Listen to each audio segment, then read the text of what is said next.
यदुकुलकै। त्यसै कारण त भगवान पनि आफ्नो स्वधाम जानको लागि त्यो पञ्चभौतिक शरीरलाई कतिखेर कुन बाहनामा त्याग गर्नु भनेर समयको प्रतीक्षामा रहनु भएको थियो। समय नआइकन कुनै पनि कुरा हुँदैन, जब समय आउँछ तब हुन्छ।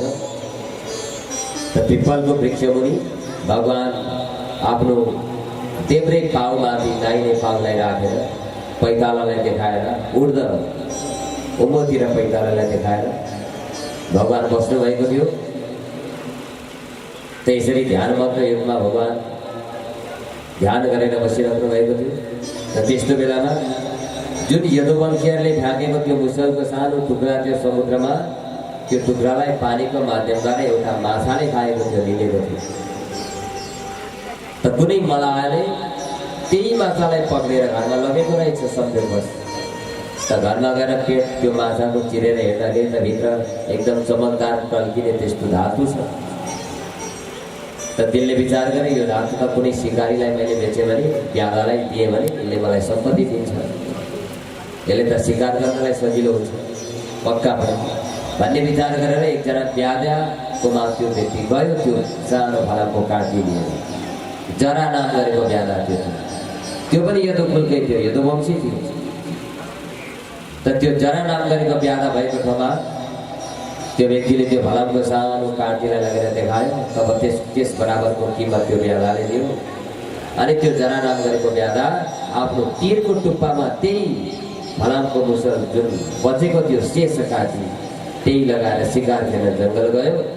त जहाँ उरैबाट यसो चियाएर हेर्दा भगवानका ती लाल लाल राता राता पैतालाहरूलाई त्यो भ्रम भएर एउटा हरिणको मुख हो यो भन्ने सम्झ्यो र बाण चलायो।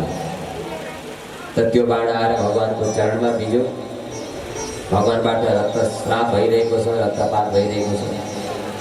त प्यादा जरा नाम गरेको प्यादा आयो, छेउमा बसेर लम्पसार पर्यो, क्षमा माग्यो।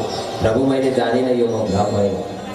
आज स्वयं हरिलाई मैले बाण चलाएँ, यसको प्रायश्चित मलाई दिनुहोस्, म तयार छु भनेर बिलौना गर्न थाल्यो, रुन थाल्यो। भगवान भन्नुहुन्छ यो सबै माया, यो सबै चाहना, यो मेरो चाहना हो, मेरो इच्छा हो।